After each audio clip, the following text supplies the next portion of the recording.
Hello guys, welcome to my channel. तो आज के दिन हम फिर से अपनी स्ट्रेटजी को बैक टेस्ट करने वाले हैं। तो ये डेली टाइम फ्रेम है जिस पर मैं सपोर्ट और रेजिस्टेंस ड्रॉ करने वाला हूँ। तो मैं यहाँ पर एक सपोर्ट ड्रॉ कर देता हूँ। ये इस लेवल की आएगी और एक ऊपर की साइड एक रेजिस्टेंस है जो इस लेवल पे है। लेकिन अब इसके नीचे एक और सपोर्ट है जो 25,500 पर है। तो मैं उसको पहले ड्रॉ करता हूँ क्योंकि ये काम करने वाली है।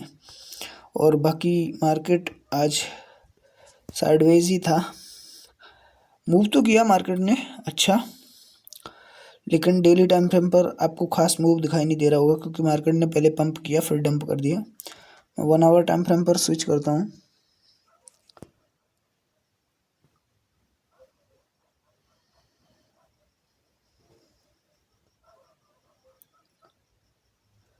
तो 1 आवर टाइम फ्रेम पर एक जोन है जिसको मैं ड्रॉ कर देता हूँ। अब देख पा रहे होगे यह है वो जोन, ठीक है। अब 5 मिनट पर स्विच करता हूँ और यह है आज का दिन। तो आज के दिन हम ट्रेड करने वाले हैं और RSI ऑन कर लेता हूँ, ठीक है। डबल चार्ट ओपन करता हूँ। तो फर्स्ट कैंडल है वो हमारी बुलिश है और जो हमारी एंट्री है वो भी यहाँ पर ही बनेगी EMA के पास में। तो मैंने आपको जो नया एंट्री क्राइटेरिया है वो बताया है, तो उसी हिसाब से हम ट्रेड करने वाले हैं। तो मैं यहाँ पर कॉल ऐड करता हूँ।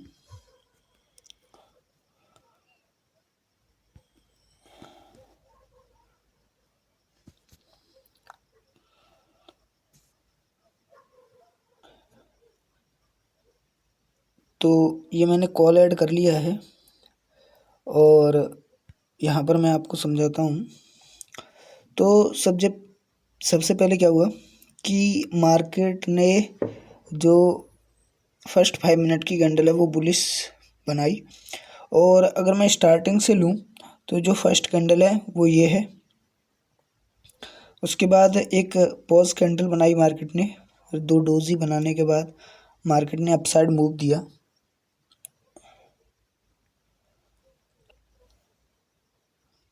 अपसाइड मूवमेंट देने के बाद मार्केट ने यहाँ पर पॉज किया, ये 2 डोजी और एक ये कैंडल बनाई। तो ये 3 कैंडल को मैं यहाँ पर ऐड कर लूँगा और एक जोन प्रिपेयर करूँगा जिससे मैं एक अप साइड में एंट्री लेना चाहता हूँ। लेकिन क्या होता है कि इसके तुरंत बाद ही कोई एंट्री कैंडल ना देकर ये यहाँ पर इसको डाउन साइड में ब्रेक कर देता है जोन को। अब मैं वेट करता हूँ, उसके बाद प्राइस EMA के पास रुकने लग जाता है, ठीक है। तो मैं क्या करता हूँ, मैं EMA पर अपनी एक एंट्री प्लान करता हूँ और मैं 3 कैंडल को ऐड करता हूँ और एक जोन ड्रॉ करता हूँ। अब जो ये कैंडल है, ये कैंडल आप देख पा रहे हो। तो अगर मैं इस कैंडल के बेसिस पर ट्रेड लूँ तो अगर मैं यहाँ पर एंट्री लेता हूँ तो मेरा SL काफ़ी बड़ा बन रहा है 8 पॉइंट का, जो मैं नहीं ले सकता। मैं लूँगा 5 पॉइंट का SL। तो मैं क्या करूँगा कि इसमें से थोड़ा सा SL डाउन साइड में छोड़कर और अपनी एक एंट्री बनाऊँगा, ठीक है। तो मैं यहाँ पर आधा SL शिफ्ट कर सकता हूँ, जैसे यहाँ पर रख के इसको 22.50 का SL कर देता हूँ, ठीक है। और बाकी का SL नीचे की साइड कर देता हूँ 5 पॉइंट। अब यहाँ पर 5 पॉइंट का मेरा SL बन गया और मेरी एंट्री भी उसके नेक्स्ट कैंडल में, यहाँ पर इस कैंडल के बाद मेरी एंट्री डाउन, इस कैंडल के बाद मेरी एंट्री इस कैंडल में हो गई। तो यहाँ पर मेरी एंट्री भी बन गई और मेरा स्टॉप लॉस भी मैनेज हो गया। तो इस तरीके से यहाँ पर मेरी एंट्री बनी। अब मैं बताता हूँ कि यहाँ पर तो हमारा एसएल हिट हो गया और इसके बाद अब यहाँ पर एंट्री नहीं बनी, ऊपर की साइड नीचे की साइड एक एंट्री बनी जिसमें हमारा एसएल हिट हो गया, लेकिन प्राइस अभी ईएमए तक नहीं पहुँच पाया। ठीक है, अब या तो हम ईएमए पर एक रिस्क प्लान कर सकते हैं। आपने देखा है पिछले टाइम कई बार ईएमए से अच्छा सपोर्ट लेता है मार्केट, यहाँ पर भी अच्छा सपोर्ट लिया है ईएमए से, तो नो डाउट ईएमए पर अच्छा ट्रेंड बनता है। मैंने तो यहाँ पर ट्रेड लिया था, लेकिन अगर आप यहाँ पर ट्रेड नहीं लेना चाहते तो मैं आपको यहाँ पर भी एक ट्रेड बता दूंगा। जो यहाँ पर एक ट्रेड बन रहा था तो वो भी बता दूंगा मैं आपको, लेकिन अभी मैं अपना ट्रेड बताता हूँ जो मैंने यहाँ पर लिया। तो यहाँ पर क्या हुआ कि प्राइस लगातार फॉल कर रहा है, तो यहाँ पर आप अवॉइड करना ट्रेड लेना। लेकिन मैंने इस चार्ट के बेसिस पर यहाँ पर ये 5 मिनट की कैंडल ईएमए पर सपोर्ट ले रही थी, तो इसी बेसिस पर मैंने यहाँ पर एक ट्रेड पंच किया। तो मैं वो बताता हूँ पहले कि क्यों किया। तो क्या हुआ कि ये डाउन डाउन डाउन, फिर ये कैंडल एक अच्छी बुलिश कैंडल आई, तो मैंने थोड़ा वेट किया। इसके बाद ये कैंडल यहाँ पर पॉज किया, इस कैंडल ने पॉज किया, इस कैंडल ने पॉज किया, अप्रॉक्स 3 से 4 कैंडल पॉज की। मैंने क्या किया, इनको लो को ऐड करके और इस लो को ऐड करके एक जोन क्रिएट किया। अब जोन में क्या था कि मार्केट ने यहाँ से एग्जैक्ट सपोर्ट लिया था, तो मेरा सिंपल से मानना ये था कि यहाँ पर वैसे मैं एंट्री अवॉइड कर रहा था, लेकिन मैंने सोचा कि अगर मैं यहाँ तक का एसएल प्लान करूँ तो मेरा एसएल कितना बड़ा बनेगा। तो जब मैं यहाँ पर एंट्री पुट करूँगा तो मेरा एसएल बन रहा था अप्रॉक्स 10 पॉइंट का, जो कि मैं नहीं ले सकता, मैं लेता हूँ 5 पॉइंट का। फिर मैंने इसको डाउन किया तो मेरा एसएल यहाँ पर बन रहा था 5 पॉइंट का। अब मैंने क्या किया कि थोड़ा सा एसएल मुझे बाहर भी छोड़ना है, तो मैंने यहाँ पर इसको किया और जो एसएल है वो ले लिया मैंने अपना 2.50। ठीक है, अब इतना एसएल लेने के बाद अब मैंने क्या किया, नीचे जो थोड़ा सा मेरा एसएल था उसको नीचे ट्रेल कर दिया और 5 पॉइंट का ये यहाँ पर एसएल मैंने ले लिया। ठीक है, अब मैंने यहाँ पर एंट्री बनाई, क्योंकि अगर मेरी एंट्री होनी होगी तो एंट्री हो जाएगी और लॉस हिट होना होगा तो लॉस हिट हो जाएगा। बाकी मैंने अग्रेसिवली एंट्री नहीं की, क्योंकि यहाँ पर इस तरीके से मुझे तो कॉन्फिडेंस था, लेकिन फिर भी मैं सोच रहा था कि अगर मार्केट ईएमए के ऊपर कहीं पर पॉज करे तो मैं एंट्री लूँ तो परफेक्ट एक ट्रेड बन जाएगा।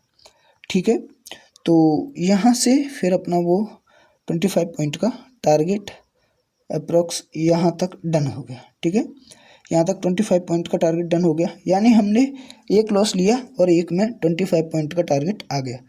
अब मैं जल्दी से सेकंड एंट्री बता देता हूँ। तो जो सेकंड एंट्री है हमारी वो बन रही है अप्रॉक्स यहाँ पर। देखो ये कैंडल के बाद इस कैंडल ने पॉज किया, यहाँ पर इस कैंडल ने पॉज किया, लेकिन तुरंत एक फॉलो थ्रू आया और ये कैंडल, उसके बाद फिर कैंडल, इसके बाद इस कैंडल ने पॉज किया, इस कैंडल ने पॉज किया और इस कैंडल ने पॉज किया। तो मैं क्या करूँगा, यहाँ पर एक जोन ड्रॉ करूँगा, यहाँ पर एक जोन ड्रॉ करूँगा मैं, और ये रहा लास्ट, यहाँ तक कैंडल ने स्ट्रेच किया था। उसके बाद एक ये कैंडल आई, अच्छी कैंडल है, तो इसके बेसिस पर हम एंट्री कर सकते हैं। ये कैंडल भी अच्छी है, तो मैं यहाँ पर एंट्री प्लान करता हूँ। अगर मैं यहाँ पर एंट्री करता तो मेरा एसएल बनता अप्रॉक्स 2.5। ठीक है, यहाँ से थोड़ा एसएल नीचे की साइड छोड़कर